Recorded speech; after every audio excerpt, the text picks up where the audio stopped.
En el ciclo de resiliencias, hoy estaremos abordando resiliencias y sentido de vida. Para esto nos acompaña Alejandro de Barbieri. Él es uruguayo, es psicólogo clínico, egresado de la Universidad Católica del Uruguay. Es logoterapeuta y codirector del Centro Logoterapia y Análisis Existencial, CELAE. Además, es conferencista internacional y divulgador.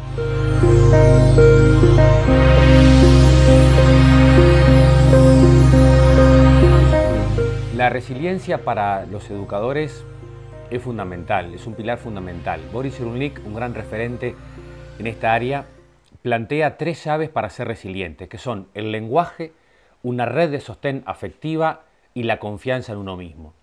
Así que lo primero, como educadores, creo que la resiliencia tiene que ver con la esperanza y pongo énfasis en el lenguaje, ¿no? Lo que nos separa de los animales es el lenguaje.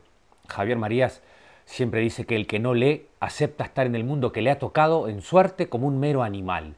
Y nosotros precisamos, para ser resilientes y para dar a nuestros niños y niñas y adolescentes un futuro, un proyecto, precisamos que, como dice Boris Cyrulnik, que tengan un lenguaje, que se apropien del lenguaje y que lo cambien, que lo nutran y que le permitan proyectarse en el mundo. El animalito no se puede proyectar más de lo que va a comer y a dormir y sobrevivir.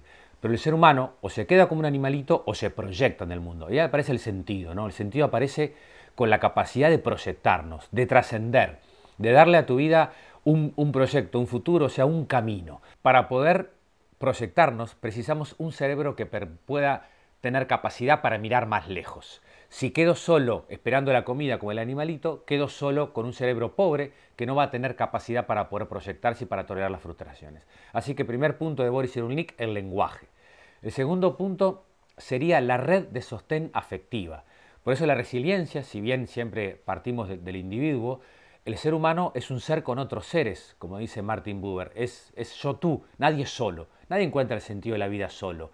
El Sabater tiene una expresión fantástica, dice, se encuentra el sentido, es una polifonía coral, nos precisamos todos, los que pensamos distinto, los que sentimos distinto para poder nutrirnos entre todos. Entonces el segundo pilar de Boris Cyrulnik es una red de sostén afectiva. Para ser resilientes precisamos del otro, precisamos de los otros. Y esto es muy importante para que los niños y las niñas y los adolescentes tengan la capacidad de construir vínculos significativos, que eso le va a dar sentido a su vida. En cambio, si quedo en una mirada individualista, si hago lo propio, si solo me preocupo por mí, eso va a estar lejos de generar resiliencia, ¿no?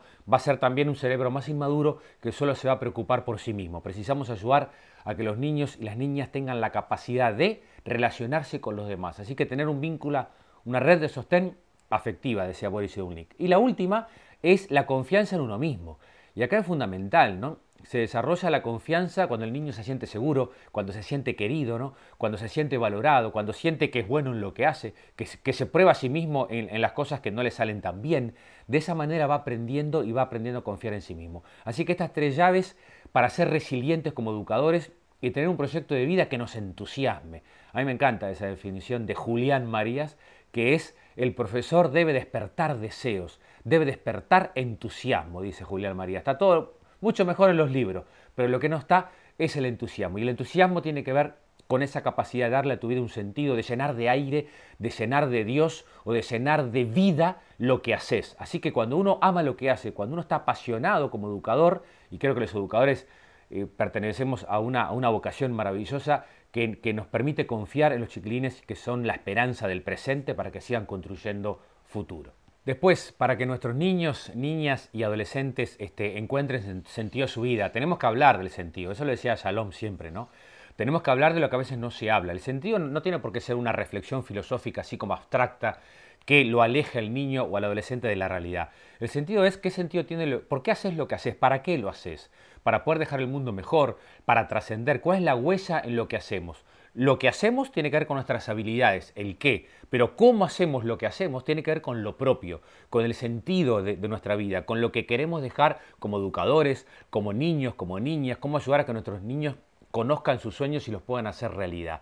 Así que uno de los elementos que trabajo en todos mis libros, que se los recomiendo, es dejar de sobreproteger, porque sobreproteger es desproteger. Y eso afecta a la autoestima de los chiquilines y no les va a permitir conocer sus dones, conocer sus virtudes para poder desarrollarlas y dejar el mundo, como decimos siempre, mejor cómo lo encontramos. Así que tips para los niños y para los adolescentes, darles tareas, ¿no? Hay una frase que me encanta de Saint-Exupéry, del libro Citadel.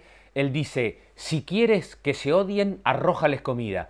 Si quieres que se amen, enséñales a construir una torre. Cuando uno les da una tarea a los niños y a los adolescentes que tiene que ver con lo demás, que tiene que ver con los colectivos, con ser solidarios, con hacer algo por lo demás, con enseñar, enseguida, ¿no? Uno ve, a veces hay discusiones y todo, pero también ve cómo se quieren, cómo se valoran, cómo cada uno sabe en lo que es bueno el otro o lo que es mejor que yo en esa área, y eso va generando una sinergia que le da sentido a los chiquilines. O sea, dejar de sobreproteger, de ayudarlos a que toleren las frustraciones para que justamente sean resilientes, ¿no? Para que de esas heridas que todos tenemos pueda haber un aprendizaje. Así que eso me parece fundamental para nuestros niños. Y como último, como educadores, me gustaría hacerles esta pregunta linda, que me parece que es muy profunda, que es, ¿en qué medida estoy ayudando a que los demás hagan realidad sus sueños, ¿no? Porque los sueños es lo que te permite caminar. Preguntarle hoy a tus alumnos, a tu pareja, a tus colegas, ¿no? ¿Te estoy ayudando a hacer tus sueños realidad? ¿Cuáles son tus sueños? A veces una mirada, un mate compartido, un libro, ya nos desafía a hacer los sueños realidad. Lo que nos mueven son esos sueños de poder dejar el mundo mejor de cómo lo encontramos. Así que ser resilientes es justamente lo que nos da la esperanza de no repetir conductas, de no condenar a nuestros jóvenes, porque ningún joven estará condenado mientras encuentre un educador entusiasta y un proyecto educativo que le permita seguir cambiando el mundo que lo rodea. Como educadores y como educadoras en este desafío, se me ocurre hacer una pregunta que nos las enseñó un colega psicólogo. Preguntarte, ¿qué sueño de niño aún no has hecho realidad? Es lindo volver a mirarnos todos como niños, a preguntarle a nuestros niños cuáles son sus sueños para que los hagan realidad, cómo quieren hacer realidad sus sueños, y también nosotros como educadores replantearnos si la manera que estamos educando está ayudando a que nuestros hijos y a que nuestros alumnos hagan sus sueños realidad. Preguntarte también si estás dispuesto a incorporar el fracaso, si estás dispuesto a saber de que el fracaso y las frustraciones nos hacen crecer también como persona, porque ser resiliente tiene que ver con eso también, ¿no? Saber de que esas heridas nos ayudan. Un gran maestro nuestro, el querido Lucas, siempre les preguntaba a los alumnos, piensen en 2 o 3 momentos de tu vida donde tú más creciste como persona, donde tu vida cambió. Así, hizo un cambio drástico.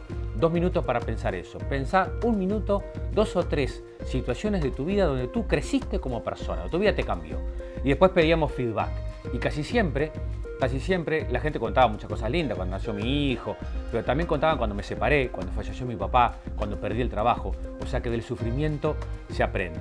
Una dinámica que te propongo hoy para que puedas hacer contigo mismo y con tus alumnos.